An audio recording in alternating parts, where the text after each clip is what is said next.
Alright, welcome to the day 2 recap of the Chinese qualifier to the World Championship. And today we have Group B. The Group A matches were recapped yesterday in the video that you can see in the playlist. And in the Group B we have Xiao Ti, we have Zhu Chenyu, we have Sif, as well as three other players that aren't as well known in the Western scene, and they don't really even have the names that is not on Wikipedia translated, but they are very good nevertheless, and we will get to see them in action, explore how they do. And the first game of the day is from Zhu Qianyu versus Xiao Ti, and Zhu Qianyu is on the Aviana Druid. He is the only person in the tournament to have brought this deck, and we'll have to see how it goes. It is widely considered a meme deck where the goal is to just play Aviana as quickly as possible and try to win with the 10-1 cost legendaries that Aviana gives you. And it goes up against Xiao Ti's Discover Hunter. The Xiao Ti Discover Hunter build, not very standard. There's lots of minions, including an Isera that you can see in his hand. Very greedy, probably built to target the warrior, which Zhu Chenyu does not have in his lineup. And realistically, the hunter is getting banned anyway, so Xiao Ti is probably hedging a little bit to try to counter the warrior in case his hunter gets targeted somehow, and that would probably involve the warrior. Zhu Chenyu's hand looks pretty good already. It has an Aviana on 4, and he will be able to brochure not right after, the turn after, I suppose. So it's actually not that great of an Aviana hard, let me correct myself there. But Xiao Ti has not done much in the early turns either. He does have a sister into Elise, so that is going to be a pretty good curve. But I'm not sure how good Elise is in this matchup. Well, Xiao Ti thinks that the Elise is very good, and it is also a 5-6, which does trade the Aviana on the board. Yeah, the location, there is a copy. I see that probably sounds like a good option, given that you expect the Aviana to come down here. Or if not, then you're probably winning. The Aviana is a 5-10 though, so trading it down won't be as easy. And you really don't want to be taking damage from the Aviana in this matchup. You would rather find a way to kill it as quickly as possible. And the sister comes down from Xiao Ti. Usually the hunter spells are not very good. This one, giving tracking, is actually quite strong. Zhu Qianyu does not find a minion of the wave shaping immediately, but he does find a story of Barnabas. It gives him a very large Tiamat, being able to trade that Elise and get him ahead on the board. And this is something that Hunter struggles to deal with usually. The two large minions, they are very, very problematic for Hunter. This location will do a great job with cleaning that up, but we still take 5, and there are more large minions to come from Zhu Chenyu.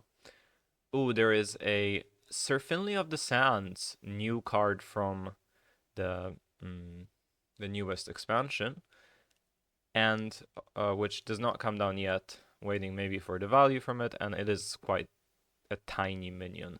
But we do have a great Dracorex and a Grey Belt on the board. Fantastic pick of Ranger General Sylvanas by Xiao Ti here, which is already buffed by a sister. But this great Dracorex is going to be a huge problem for Xiao Ti. Like, I do not actually see a way to answer it right now. The Elise location will be able to do 14, but the problem is this Grey Bow is on the board, blocking the ability for Zhu Chenyu to answer it. Xiao Ti goes for picking up the coin from the pupil, maybe trying to coin out the Isera for more ramp and more mana, although that looks like quite slow of a plan. Zhu Chenyu plays the Sir Finley, finds another minion, another very, very spooky minion coming down here with Farseer Nabundo. That can put some damage into the location, or you can put Sleep Under the Stars, that was also in his hand. Very, very scary. Allows him to spend a lot of mana. And Jiaoti does choose to Ysera. That is a very brave thing to do, given that this board is kind of getting out of control. But he can clear everything except for the Great Dracorex. Maybe, depending on when this where this Greybow Death Rattle goes. You might actually want to commit the second Sylvanas to guarantee that it doesn't go on the Finley. But it is a difficult choice. He does commit the second Sylvanas, so the Great Dracorex will get cleared and the entire board will go away, which this does look very, very good for Jiaoti, but then there is the location coming down with a Final Frontier, actually, not Sleep Under the Stars. Ju Chenyu trying to get more pressure out of this rather than card draw, which kind of makes sense. There are a lot of legendaries, or there are not a lot of legendaries in the deck, and he hits N'Zoth, the Corruptor, from all the way back in Whispers of the Old Gods, getting him back 2 Greybows and another Farseer Nabundo. That is actually a crazy hit. And I am not sure how the Hunter, without the Sylvanas anymore, will be able to answer that. I suppose they could find this another broom. They could find a Brewmaster from this Nael hero power, but they wouldn't be able to play the Sylvanas right now. They have to play Insidious, but this is a scary amount of damage to leave on the board. And Jiaoti might actually just be dead here.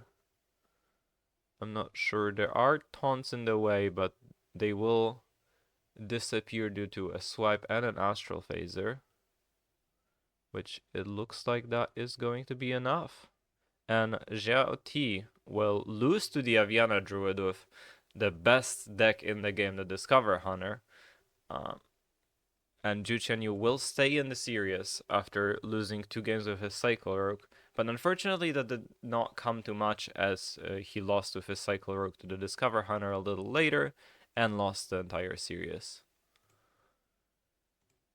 Now, for the second game, we have another deck that, well, you guys probably have seen a lot actually, but not recently. The Drang Paladin coming down versus a Cycle Rogue. Small Juan here is already 2-0 up in the series, only has to win with the Cycle Rogue left, and the other guy has to beat it in the mirror with the Shaman and with the Paladin.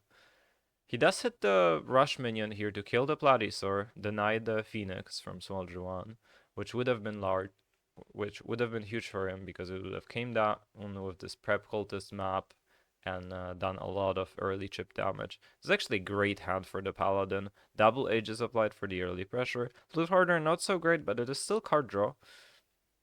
I can't be too mad about this. And the cultist map will find 2 draws, which is not what always happens, and more importantly, it'll find the weapon, allowing this EMG to probably come down on turn 5. Yeah, Resistance Aura, I'm not sure about this pickup because there is no weapon in play right now. You're not really expecting an EMG out of a 5-card hand there to come down with 0 setup. No asteroids in the deck even. Now Small Juan does a setup turn, and he will probably just wait another turn for this Resistance Aura to wear off before he attempts to go for the EMG. Yeah. The giant, or the small version of the giant, does come down, but it does get cleared off by this weapon. I'm not exactly sure about this swing, since we already had the Mauler in hand. We could have just decided to wait there, which would have been my preferred option, just so that we can guarantee getting these EMGs down on turn 6, rather than being in this awkward situation. It does cost you taking 3 more damage, which is a little bit scary, but it is what it is. Now, here, I think Small Juan has to just play the Mauler and eat it and try to get these EMGs down. Does not hit the option to do it. So it'll have the Cycler will have to take a pretty sad turn here with probably just the Space Rock Collector and passing, opening up the Talnos and a Doobie, which does leave up a 3 out of 8 for the Paladin to win the game on the spot of the Story of Galvadon, which probably will not be taken. You are expecting a sea shanty to come down here as the rogue, since you know it costs 6 mana right now, and it is generally pretty likely to be in the hand at this point. And so it does happen. This looks pretty doomed for the rogue, but there is a Blood Mage Talnos and a Dubious Purchase trying to clear up this board with the asteroids and the Doobie combo effect. We have another Dubious Purchase picked up off the top. Fantastic draw. Now we just need a couple of asteroids to clean these minions up. It does happen. We're almost there. In fact, we do have an O manager that can get us there to clean up this final giant. And now, all of a sudden, the Cycle Rogue is winning. Shadow steps the Talnos to ensure the lethal with either asteroids or ensure the clear with the Incendius. Although I'm not exactly sure how you're gonna draw all the way for your deck for that Incendius clear to work. But the Paladin really hates being in this situation where it's off board. Even though the opponent is at 12 HP, it's really hard for the Paladin to come back from a situation like this. It does pick up the Libram of Clarity, so that he could play the 8/8 this turn. But it will take a Lanessa turn, realistically, to come back from this. He does swing the weapon, seeing that he's probably not dead on board. At least not if he plays the minions. Unfortunately for him, that is not exactly true. Because with the Eat the Imp pickup, I think there should be some play to make this lethal happen with the Incendius and a Blood Mage. Right, so we have 7, 8, 9, 10 damage on board. If we can Incendius, Blood Mage, coin, Eat the Imp, and then somehow draw the rest of our deck while doing that, which I think we can Shadow Step the Pladi. Right, we had 5 cards in the deck. 1, 2, 3, 4. Actually, I don't think that was guaranteed. So we decide to go for the clear. And maybe this Lunessa can get the Paladin back into it. The Rogue is at 8 HP. We are going to try to draw for an O manager. We did not hit it. And now I think we are supposed to go for Story of Galvadon so that we can try to kill this Incendius with Rash Poison. Yeah, we just need Rash Poison to kill this Incendius.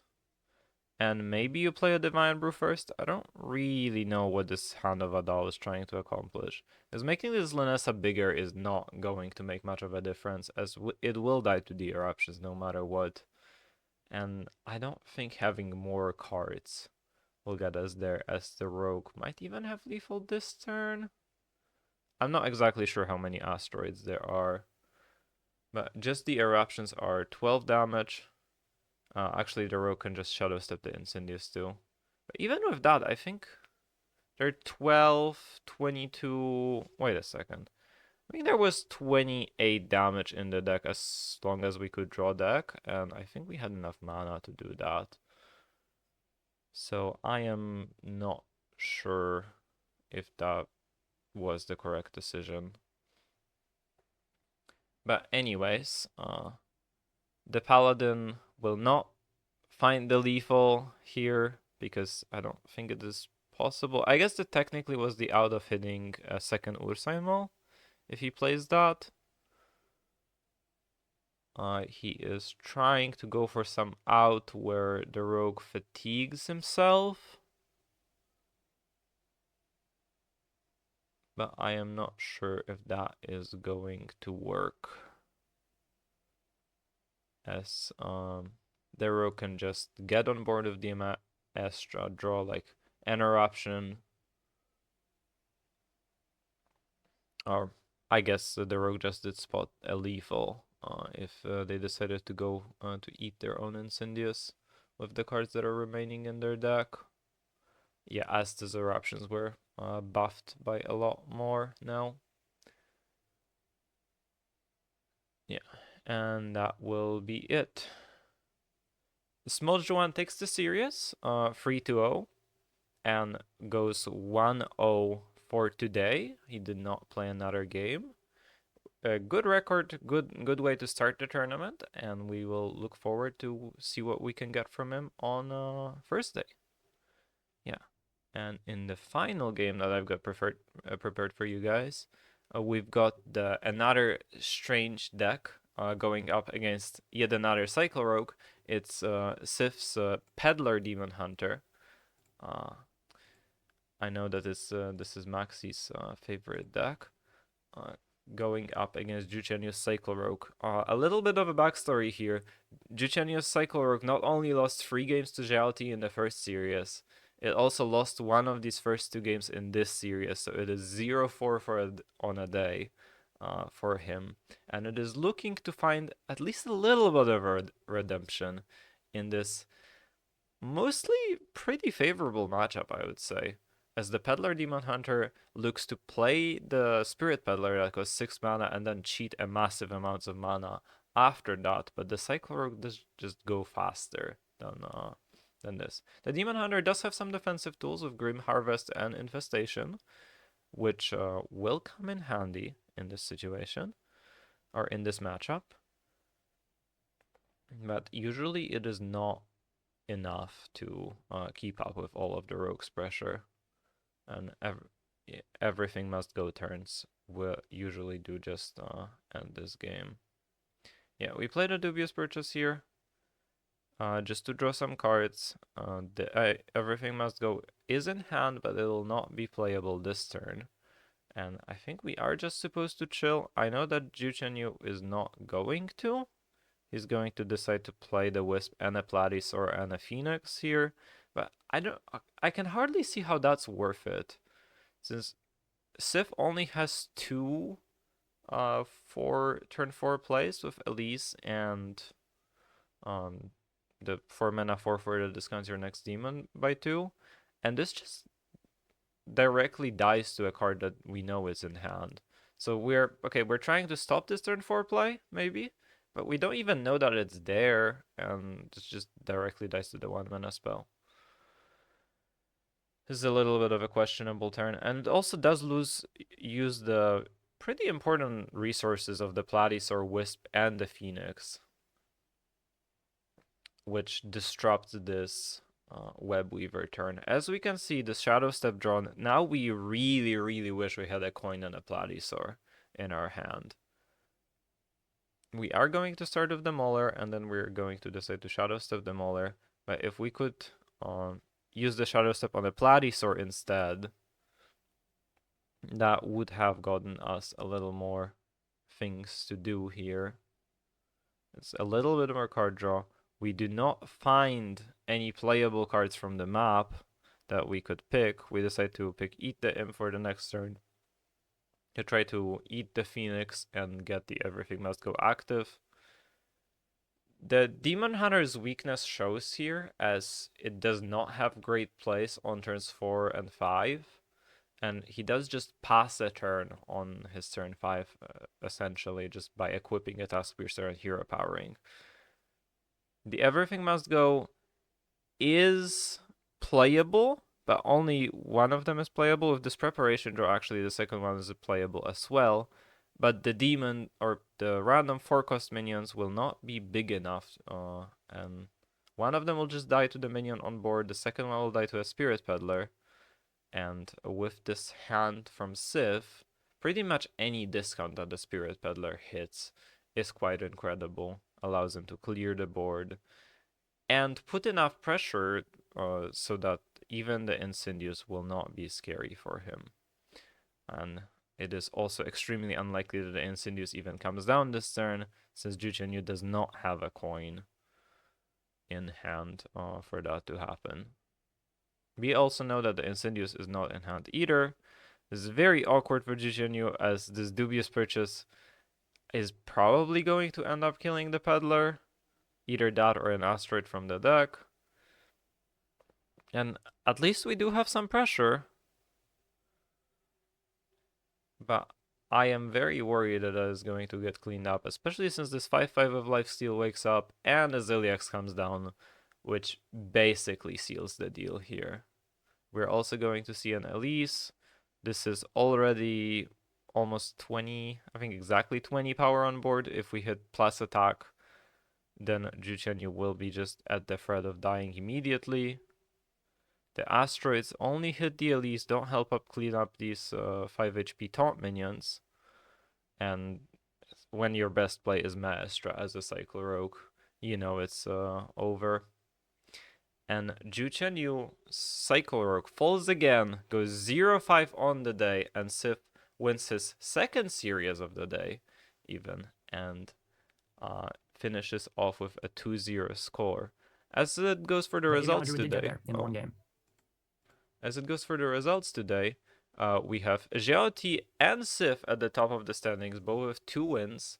Ju Chenyu and the Chinese guy that we do not have the name for, both with 2 losses, looking to strike back, and Small Juan and Chosen One still in a position that maybe allows them to do something, just having played one game today. Thank you all so much for tuning in. Thank you to MacBanterface for providing all of the fantastic footage from these games. And thank you so much for OnCrat for providing the spreadsheet. If you want to access the spreadsheet of the results or find the MacBanterface live footage, they will be down in the description. Thank you all so much for tuning in, and I'll catch you next recap. Bye!